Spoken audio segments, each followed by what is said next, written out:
Hi everyone, good morning and welcome back to my channel and welcome to another day in my life vlog. তোমরা আমার day in my life ভ্লগগুলো দেখতে বেশ পছন্দ করো, সেই জন্য ভাবলাম আবার একটা long format day in my life share করি তোমাদের সাথে। বেশিরভাগ দিনই আমার দিনটা শুরু হয় বেড মেকিং দিয়ে, আর বেড মেকিং হয়ে গেলে মনে হয় ঘরটা 60% গোছানো হয়েই গেছে। একটা সুন্দর গোছানো বেড কিন্তু সবসময় একটা পজিটিভিটি ক্রিয়েট করে। এরপরে আমি এমটি স্টমাকে একটু জল খেয়ে নিয়ে ফ্রেশ হয়ে নেব আর গুছিয়ে নেব আজকে আমি যে ড্রেসটা পরে অফিস যাব সেটা। কাল রাতে আমি বেনুনি করে শুয়েছিলাম আর সকালবেলা শ্যাম্পু করিনি, দ্যাটস ওয়াই চুলটা একটু ফ্রিজি লাগছিল। সেজন্য আমি ভাবলাম যে আগাডোর এই স্ট্রেটনারটা দিয়ে চুলটাকে একটু স্ট্রেট করে নিই। তোমরা যদি অ্যাফোর্ডেবল প্রাইসের মধ্যে একটা ভালো স্ট্রেটনার খোঁজো তাহলে তোমরা এটা ট্রাই করতে পারো। এই স্ট্রেটনারের গেট আপটা ভীষণ সুন্দর, পুরো গোল্ড বডির উপর যাচ্ছে। এটাতে রয়েছে অ্যাডজাস্টেবল টেম্পারেচার কন্ট্রোল সেটিং, যেখানে তোমরা 100 ডিগ্রি থেকে 200 ডিগ্রি টেম্পারেচার সেট করে নিতে পারবে according to your hair quality. রয়েছে একটা লক আনলক বাটন, যেটা দিয়ে খুব ইজিলি এটাকে লক করা যায় আবার ওপেনও করা যায়। রয়েছে সেরামিক কোটেড প্লেট এবং পিটিসি হিটিং টেকনোলজি। ও হ্যাঁ, 360 ডিগ্রি রোটেবল পাওয়ার কর্ডও কিন্তু থাকছে। স্ট্রেটনারের লিঙ্ক আমি ডেসক্রিপশন বক্সে দিয়ে দিচ্ছি, তোমরা ওখান থেকে চেক করে নিও। চলো এবার দুপাশে ডিফারেন্সটা দেখি। দেখো, যে পাশে আমি স্ট্রেট করেছি একটা দারুণ শাইনি এফেক্ট রয়েছে, এবং যেটাতে আমি স্ট্রেট করিনি চুলটা কিন্তু খুবই ফ্রিজি লাগছে। আর আমরা সবাই জানি যে আমাদের ফ্যান্টিতে একটা স্ট্রেটনার থাকা খুবই ইম্পর্টেন্ট, আর সেটা যদি এরকম অ্যাফোর্ডেবল প্রাইসে পাওয়া যায় তাহলে তো কোনো কথাই নেই। বেরোনোর আগে আমি ব্রেকফাস্ট করে নিচ্ছি, আর ব্রেকফাস্টে রয়েছে ওটসের স্মুদি আর একটা সফট বয়েলড এগ। আমি ড্রাই ফ্রুটস বা চিয়া সিডস আগের দিন রাত্রেবেলা ভিজিয়ে রাখি, আর সকালবেলা ওর মধ্যেই একটু টক দই আর ওটস দিয়ে ব্লেন্ডারে ব্লেন্ড করে নিই। 5 মিনিটে এই ব্রেকফাস্টটা রেডি হয়ে যায়, আর যেহেতু লিকুইড তাই খুব তাড়াতাড়ি খাওয়াও হয়ে যায়। এখন আমি অফিস বেরিয়ে যাব, আবার তোমাদের সঙ্গে দেখা হচ্ছে অফিসের পর।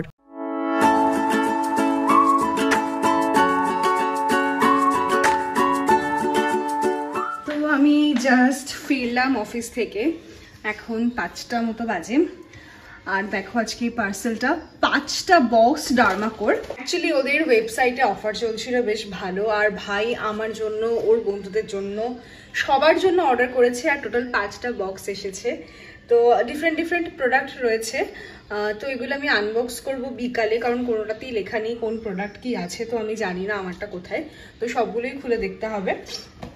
আর এবারে আমি ফ্রেশ হব, ফ্রেশ হয়ে চেঞ্জ করে নিয়ে একটুখানি আমি ন্যাপ নেব ছোট করে, তারপর আবার সন্ধ্যাবেলা উঠবো। তো তোমাদের সঙ্গে আবার দেখা হচ্ছে সন্ধ্যাবেলা। মিশো থেকে আমি যে সমস্ত রুম ডেকর আইটেম কিনেছি তার মধ্যে থেকে এই দুটো আইটেম ছিল ওয়াল হ্যাঙ্গিং। তো নিজে নিজে তো লাগানো সম্ভব না, তার জন্য এই দাদাকে ডেকে নিয়েছিলাম। এই দাদাকে তোমরা আগেও হয়তো দেখেছো আমার ভ্লগে, যখন আমি আমাদের ফটোগুলো টানিয়েছিলাম। তো দাদাকে ওয়াল হ্যাঙ্গিং এর পজিশনগুলো আমরা দেখিয়ে দিলাম, আর দাদা একদম এক্স্যাক্টলি যেরকম বলেছিলাম আমরা সেইভাবেই আমাদের এই জিনিসগুলো লাগিয়ে দিয়েছে। Good evening. ভাই আজকে সন্ধ্যাবেলা এসেছে আর সবার জন্য নিয়ে এসেছে ভেজিটেবল চপ। আমার তো এই চপটা ভীষণ ভাল লাগে, যদিও আমি খুব একটা চপ খাওয়া হয় না আমাদের, বাট খেলে এটা খাওয়া হয় মাঝে মধ্যে।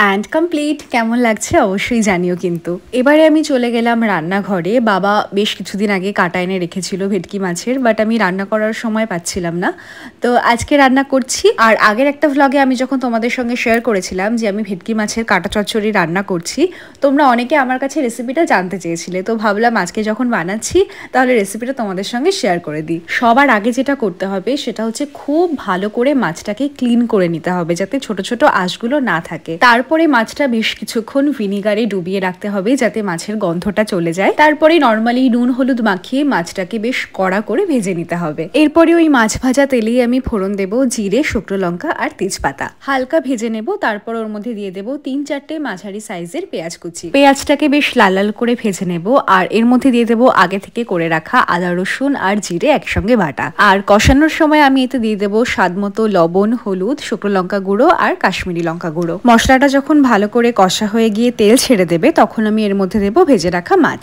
মশলার সাথে মাছটা ভালোভাবে মিশিয়ে নেব যাতে মাছের যে ফ্লেভারটা সেটা মশলার সাথে মিশে যায়। এরপরে জল দিয়ে খানিকক্ষণ ফুটিয়ে নেব। পুরো ব্যাপারটা একটুখানি গামাখা হবে। কাটা চচ্চড়ি খুব একটা ঝোলঝোল কিন্তু ভালো লাগে না, একটুখানি কষা কষাই ভালো লাগে। রান্নাটা যখন অলমোস্ট হয়ে যাবে তখন আমি এর মধ্যে অ্যাড করব ফ্রেশলি চপড ধনেপাতা। ধনেপাতা কিন্তু এই ডিশটার যে টেস্টটা সেটাকে অনেক বেশি এনহ্যান্সড করে। আর সব শেষে অ্যাড করব গরম মশলা গুঁড়ো, গরম মশলা গুঁড়োটা অ্যাড করে আমি ঢাকা দিয়ে রাখবো 5 থেকে 10 মিনিট, তারপরে কিন্তু এটা সার্ভ করব। তোমাদের যাদের এই ডিশটা নিয়ে ইন্টারেস্ট আছে তারা কিন্তু আমার এই রেসিপিটা দেখে বাড়িতে একবার অবশ্যই বানিও, আর যারা বানিয়েছো তারা আমাকে জানিও যে তোমাদের টেস্টটা কেমন হলো। হাই, তো আমার রান্না ডান, খাওয়া দাওয়া শেষ করলাম সবাই, এবার উপরে আসলাম আর তোমাদেরকে দেখাই যে কি অবস্থা ঘরের। মানে তো এটা লাগানো হয়েছে ওখানে, ওটা খাটের উপরে পুরো আমি যাতে কুশন আর বালিশের কভারগুলোতে যাতে এই ডাস্টটা না পড়ে তার জন্য আমি ঢেকে রেখেছিলাম। বেডশিটটা চেঞ্জ করব, তারপরে খাটের উপরে যে আমার জিনিসপত্রগুলো সাজানো ছিল সেগুলো সব আমি ড্রেসিং টেবিলের উপরে এনে রাখলাম। এখানে আমার ল্যাম্পশেড, দিকে জামা কাপড়। এটা দেখে আমার এখন রীতিমতো ভয় লাগছে যে কতক্ষণ লাগবে এটা গোছাতে, তো তাড়াতাড়ি স্টার্ট করি, না হলে অনেক দেরি হয়ে যাবে। অলরেডি এখন 11টা বাজে।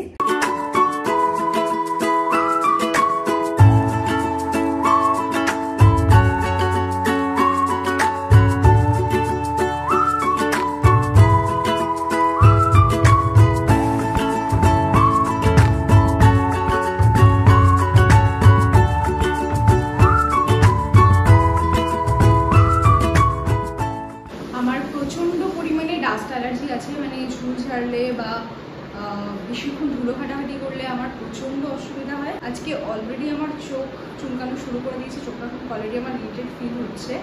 তো আজকে এটুকুই করব, বেশি কিছু করবো না আজকে। এবার ফ্রেশ হয়ে আমি শুতে যাব।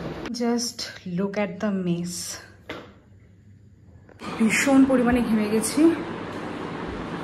এবার জাস্ট ফাইনাল শটটা নেব, দেন আমি ফ্রেশ হব। আজকে আর শরীর দিচ্ছে না। তো আমার সব কাজ কমপ্লিট, আমি ফ্রেশ হয়ে নিয়েছি, স্কিন কেয়ার করলাম, আই প্যাচটাও লাগালাম। তোমরা আগে একটা শর্টসে কমেন্ট করেছিলে আমাকে যে এটা লাগালে ডার্ক সার্কেল কমে কিনা। আমি রিপ্লাই করেছিলাম যে এটা কিন্তু ডার্ক সার্কেল কমানোর জন্য নয়।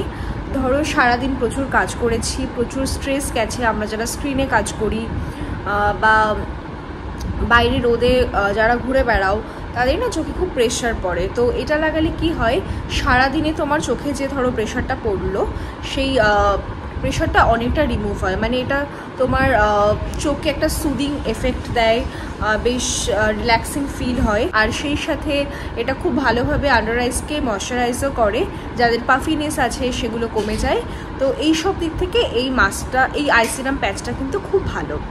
তো আজকে দেখলে তোমরা সারাদিনে আমি কি করলাম সবটাই শেয়ার করলাম তোমাদের সাথে। যদি আজকের ব্লগটা ভালো লাগে তাহলে অবশ্যই লাইক করো, কমেন্ট করো। তাহলে আজকের জন্য টাটা, আবার দেখা হবে নেক্সট দিন।